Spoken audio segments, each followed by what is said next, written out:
Welcome students. आतापर्यंत आपण दुसरा जो टॉपिक जो आहे ऑर्गॅनिक सेक्शनमधला तो अल्कोहोल्स, फेनॉल्स अँड इथर्स हा टॉपिक आपण सुरू केला. आणि या टॉपिकमध्ये आपण एका लेक्चरमध्ये अल्कोहोल्स म्हणजे काय, फेनॉल्स म्हणजे काय आणि इथर्स म्हणजे काय त्यांची डेफिनेशन जी आहे ती डेफिनेशन आपण बघितली. त्याच्यानंतर आपण त्यांचं क्लासिफिकेशन बघितलं. Alcohols how they are classified, phenols how they are classified, ethers how they are classified. Okay. त्याच्यानंतर मग त्यांचं नॉमेनक्लेचर जे आहे ते आपण बघितलं कॉमन सिस्टीममध्ये as well as in the IUPAC system. हे नॉमेनक्लेचर जे आहे हे नॉमेनक्लेचर आपण बघितलं. आणि आज आपण काय करणार आहोत तर आत्तापर्यंत जेवढं आपण पॉईंट्स स्टडी केलेले आहेत या टॉपिकमध्ये, तर या पॉईंट्सवर काही मल्टिपल चॉईस क्वेश्चन्स आहेत. हे मल्टिपल चॉईस क्वेश्चन्स आपण स्टडी करणार आहे की जे मल्टिपल चॉईस क्वेश्चन्स हे जेईई किंवा नीटच्या परीक्षेमध्ये विचारलेले आहेत. अशा प्रश्नांचं डिस्कशन जे आहे हे डिस्कशन आपण करणार आहे. ओके. आता हे करत असताना मी काही प्रश्न असे घेतलेले आहेत की जिथं आपल्याला नॉमेनक्लेचरवर प्रश्न जे आहेत ते प्रश्न विचारले आहेत. मग ते नॉमेनक्लेचर जे आहे ते IUPAC नॉमेनक्लेचरवर प्रश्न जे ते प्रश्न की जिथं आपल्याला IUPAC नॉमेनक्लेचरमध्ये जे काही रूल्स आहेत ते रूल्स ऑब्झर्व करून नाव कसं दिलेलं आहे आणि ते आपल्याला कसं सिलेक्ट करायचं तर त्या संदर्भामध्ये काही प्रश्न असतील.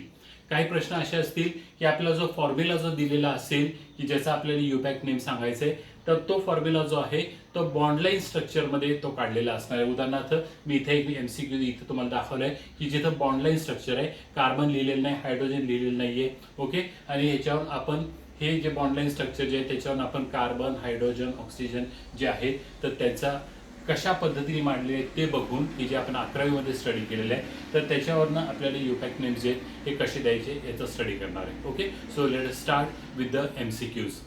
पहिला MCQ आहे the IUPAC name of the compound is given CH3 CHOH C CH3 CH2 CH3 CH2 CH3. Okay. हे कंपाउंड जे आहे हे कंपाउंड आपल्याला दिलेलं आहे आणि याचं युपॅक नेम जे आहे हे युपॅक नेम कोणतं आहे ह्या चारपैकी हे आपल्याला विचारलेलं आहे. ओके. आता यामध्ये जर तुम्ही बघितलं तर A ऑप्शन, B ऑप्शन आणि C ऑप्शन या तिन्ही ऑप्शन्समध्ये पेंटेन 2 असं लिहिलेलं आहे. ओके. म्हणजे पेंटेन, पेंटा म्हणजे 5. ओके. म्हणजे स्ट्रेट चेन मध्ये 5 कार्बोहायड्रम जे आहेत हे 5 कार्बोहायड्रम्स त्यांनी घेतलेले आहेत. आणि चौथ्या ऑप्शन मध्ये ब्युटेन 2 असं म्हटलेलं आहे. म्हणजे इथं ऑप्शन जो आहे इथं 4 कार्बोहायड्रम घेतलेले आहेत. आता हे जे आहेत ते 5 कार्बोहायड्रम का 4 कार्बोहायड्रम हे आपल्याला पहिल्यांदा बघावं लागेल. ओके. आपल्याला रूल माहिती आहे, select the longest possible straight chain of carbon atoms. Okay. Containing the OH group.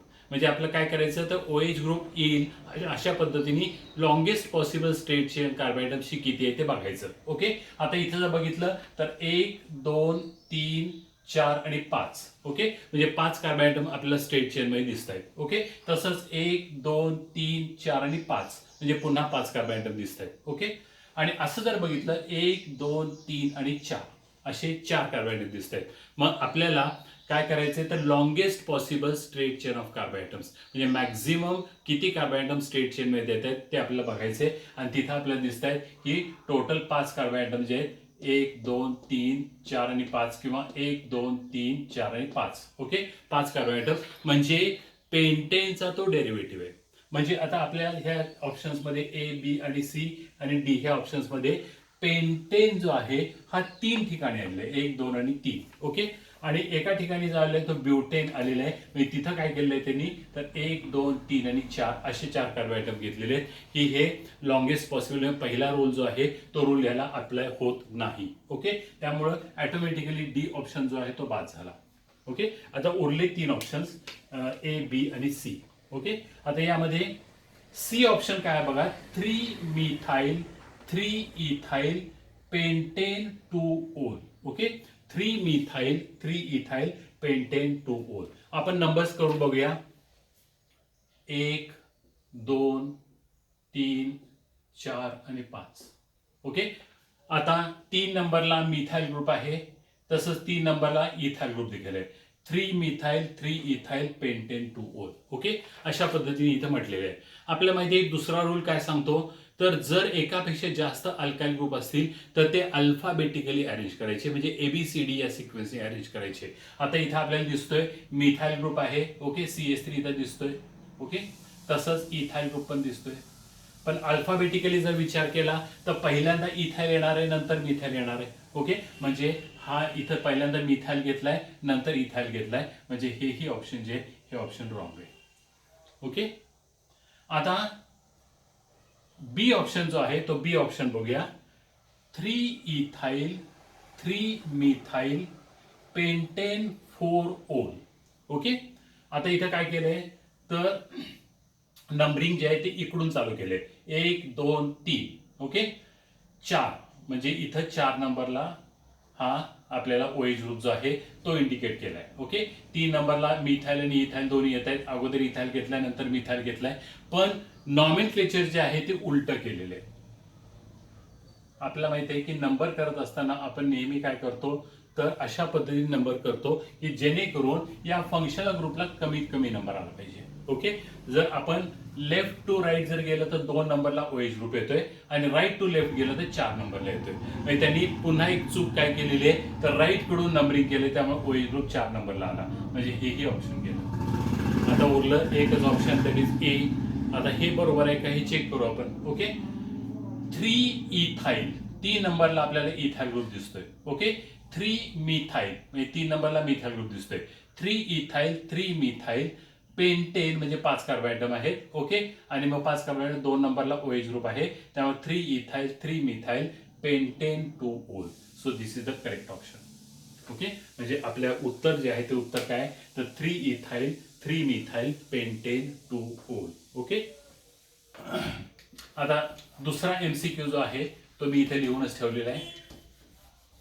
तो एमसीक्यू जो आहे तो आपण पुन्हा एकदा बघूया.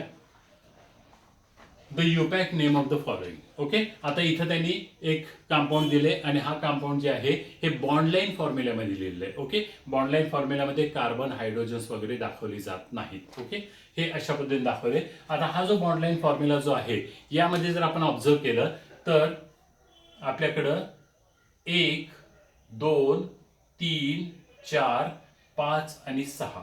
ओके, म्हणजे आपल्याकडं 6 कार्बोहायड्रम्स इथं आपल्या स्ट्रेट चेन मध्ये दिसत आहेत. ओके, मी नंबर करतो 1 2 3 4 5 आणि 6.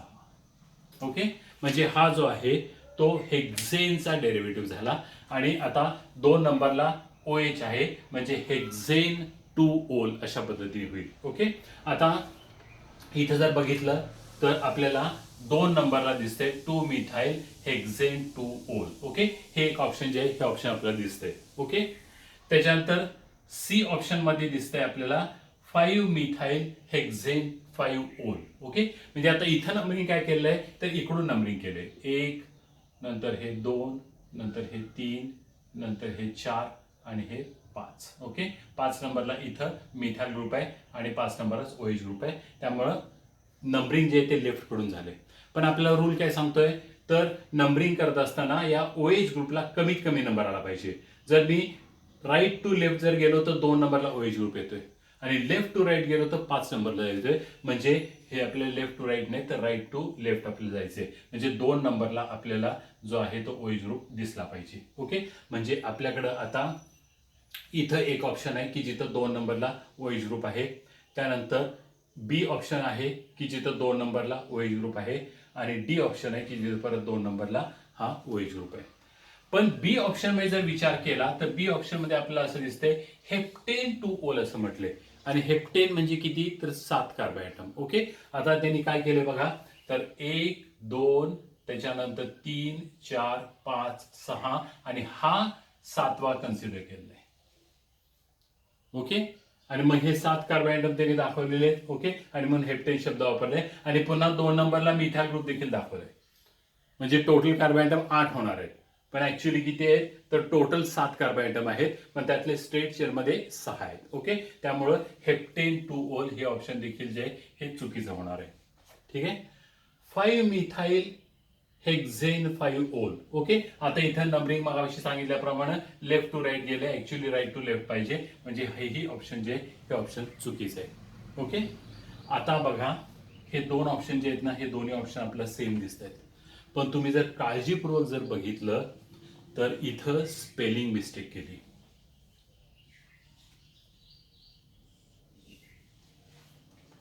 2 मिथाइल हेक्झेन, HEXANE, हेक्झेन 2OL.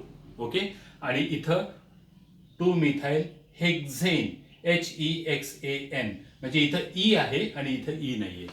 आणि आपल्याला माहिती आहे की युपॅक सिस्टीममध्ये आपण काय करतो, तर नॉमेनक्लेचर करत असताना अल्केन मधून ई काढून टाकतो आणि OL जोडतो. ओके, आता इथं अल्केन मधनं ई काढलेला नाहीये, तो ई तसाच दिसतोय. ठीक आहे, पण इथं मात्र ई काढलाय. म्हणजे आपल्याला अल्केन मधनं ई काढणं आवश्यक आहे. त्याच्यामुळं आपलं करेक्ट ऑप्शन जे आहे ते डी ऑप्शन आहे and not A option. Okay, आणि म्हणून ज्या वेळेला MCQ मध्ये ऑप्शन्स दिलेले असतात त्यावेळेला त्या ऑप्शन्स अगदी केअरफुली वाचायचे, कारण कुठंतरी स्पेलिंग मिस्टेक जी आहे ती स्पेलिंग मिस्टेक केलेली असते, ती जाणून बुजून केलेली असते. ओके, आणि मग त्याच्यावरून आपल्याला नाव जे आहे ते नाव हे होतं. कारण नॉमेनक्लेचरमध्ये लक्षात ठेवायचं की आपण ज्यावेळेला ऑर्गॅनिक केमिस्ट्री स्टडी करतो त्यावेळेला आपल्याला जे काही हे आहेत म्हणजे नावं जी असतात त्या नावांचे स्पेलिंग जे आहेत ना ते स्पेलिंग आपल्याला बरोबर आले पाहिजेत. जर स्पेलिंग आपलं जर चुकलं, कारण आता इथं तुम्ही म्हणा की ए आणि डी हे दोन्ही ऑप्शन सेम दिसत आहेत.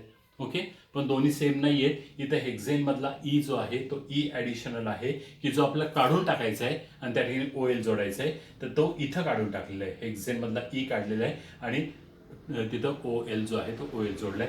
2 नंबरला आपला OH ग्रुप आहे, त्यामुळे 2 नंबरचा OH ग्रुप जो आहे तो इंडिकेट केलाय. ओके, तर अशा पद्धतीने आपल्याला जेई असेल किंवा नीट असेल तर त्याच्यावर प्रश्न जे आहेत ते प्रश्न विचारले जाऊ शकतात.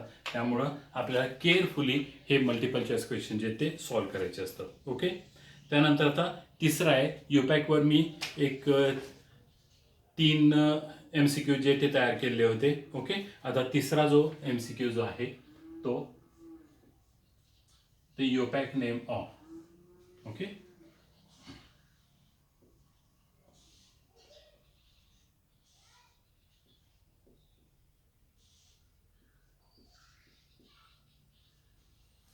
असं स्ट्रक्चर दिलेलं आहे आणि याचं युपॅक नेम जे आहे ते युपॅक नेम आपल्याला विचारलेलं आहे. ऑप्शन्स जे दिलेले आहेत त्यामध्ये ए ऑप्शन जो आहे तो 2,3 डायमिथाइल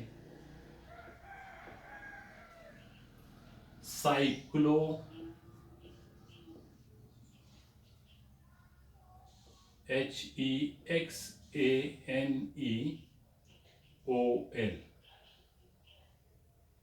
सायक्लोहेक्झेनॉल. ओके, त्यानंतर बी ऑप्शन दिलेला आहे 5,6 dimethyl then cyclohexanol. Okay, 5,6 dimethyl cyclohexanol. C option आहे 2,3 डायमिथाइल हायड्रॉक्सी बेन्झीन. ओके, आणि डी ऑप्शन आहे 2,3 डायमिथाइल सायक्लोहेक्झॅनॉल. ओके, हे 4 ऑप्शन जे आहेत हे 4 ऑप्शन आपल्याला दिलेले आहेत. ओके, आता इथं जर समजा बघितलं तर आपण असं करूया, पहिला ए ऑप्शन जो आहे तो आपण चेक करू. 2,3 डायमिथाइल सायक्लोहेक्झेनॉल. ओके, हे जे आहे 6 कार्बन आयटम्स आहेत म्हणजे सायक्लोहेक्झेन आहे. OH आहे म्हणून OL जोडलेला आहे आणि 1 2 3. ओके, हा कार्बन आयटम नंबर 1, हा carbon item number 2, this is 3, then 4, 5 आणि 6. ओके, आता बघा 2 नंबरला मिथाइल ग्रुप आहे उल्लेख केलाय, 3 नंबरला मिथाइल ग्रुप आहे उल्लेख केलेला आहे, डायमिथाइल म्हटलंय आणि स्पेलिंग बघा CYCLOHEXANE आणि मग पुढे OL म्हटले. आपल्याला माहिती आहे आपण काय करतो, ई काढत असतो आणि पुढे OL जोडत असतो. ओके, म्हणजे हा ऑप्शन जो आहे ना हा ऑप्शन पुन्हा स्पेलिंग मिस्टेकमुळं हा ऑप्शन जो आहे हा ऑप्शन गेलेला आहे, किंवा जाणून बुजून तो ई जो आहे तो ती ई तिथं टाकलेला आहे. ओके, तो ई तिथं नको आहे.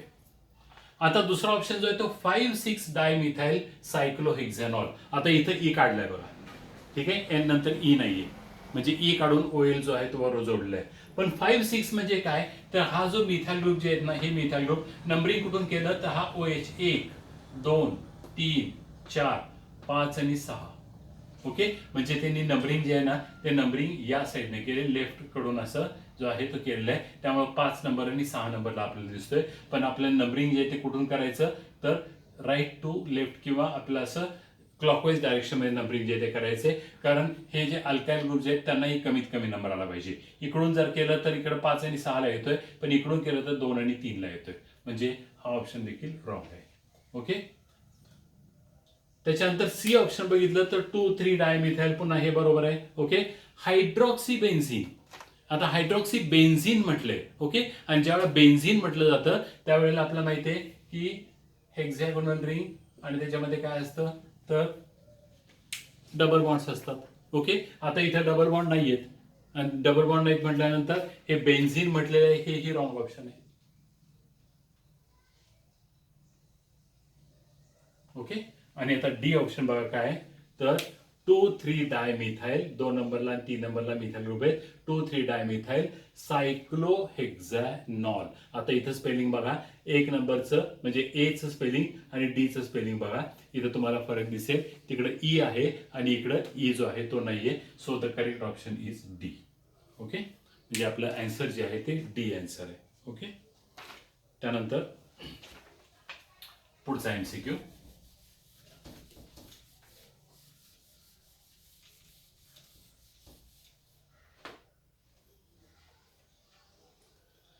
Ethyl chloride is converted into diethyl ether. The reaction is called as, okay, ethyl chloride, that is CH3 then CH2Cl. याचा कन्व्हर्जन जे आहे ते डायइथाइल इथर मध्ये केलेलं आहे. CH3 CH2O CH2CH3. आणि या रिॲक्शनला काय म्हणतात असं त्यांनी विचारलेलं आहे. ओके, त्याने ऑप्शन दिलेले आहेत. ए ऑप्शन जो आहे हा वुड्स रिॲक्शन,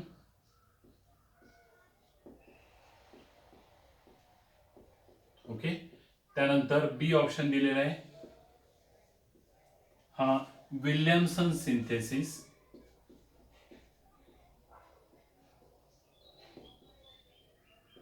विल्यमसन सिंथेसिस. त्यानंतर सी ऑप्शन दिलेलं आहे ग्रिग्नार्ड्स रिएजंट,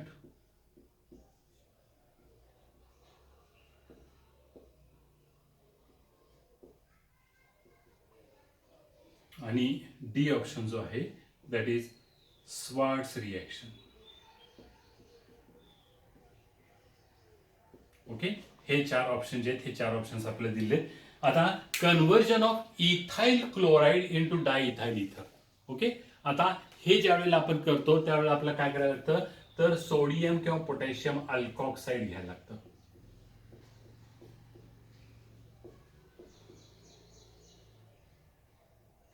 सोडियम किंवा पोटॅशियम अल्कॉक्साइड. ओके, मग त्यावेळेला हा Na आणि Cl, NaCl निघून जातो आणि CH3CH2O CH2CH3 म्हणजे डायइथाइल इथर जो आहे आपला प्रॉडक्ट मिळतो. So this is the reaction. आता या रिॲक्शनला नाव काय आहे असं त्या प्रश्न जो आहे तो प्रश्न विचारलेला आहे. आपल्याला माहिती आहे की त्याला नाव आहे विल्यमसन सिंथेसिस. ओके, या रिॲक्शनला आपण विल्यमसन सिंथेसिस म्हणतो, आणि विल्यमसन सिंथेसिस मध्ये आपण अल्काइल हॅलाइडचं कन्व्हर्जन जे आहे ते आपण इथर मध्ये करत असतो. ओके, आणि हे आपल्याला हॅलोजन डेरिव्हेटिव्ह या टॉपिकमध्ये केमिकल प्रॉपर्टीज ऑफ अल्काइल हॅलाइड्स मध्ये ही रिॲक्शन जी ही रिॲक्शन येऊन गेलेली आहे. ओके, वुड्स रिॲक्शन मध्ये काय असतं तर अल्काइल हॅलाइडचं कन्व्हर्जन अल्केन मध्ये होतं. ओके, आता इथं जर बघितलं तर फक्त हा जर O काढून टाकला आणि NaOCH2CH3 फक्त Na जर घेतला तर हे 2 टाइम्स घेऊन आपल्याला ब्युटेन जो आहे तो ब्युटेन प्रॉडक्ट मिळेल. आणि त्यामुळे त्यांनी वुड्स रिॲक्शन देखील दिलेली आहे, कारण सिमिलॅरिटी जी आहे ती सिमिलॅरिटी इथं दिसते. Okay, Grignard's reagent nothing to do, काही संबंध नाही. Grignard's reagent is alkyl magnesium halide. इथं मॅग्नेशियम कुठंच दिसत नाही. ओके. Swarts reaction. आता स्वार्ट्स रिएक्शन मध्ये काय होतं तर अल्काइल क्लोराईडचं कन्व्हर्जन आपण अल्काइल फ्लोराईड मध्ये करतो. म्हणजे तिथं आपला AgF जो आहे तो AgF लागतो. म्हणजे ती हॅलोजन एक्सचेंज रिएक्शन आहे जिथं क्लोरीन काढून तिथं आपला फ्लोरीन जो आहे तो फ्लोरीन जोडायचा असतो. So our correct answer is Williamson's synthesis. Okay. Now the next question.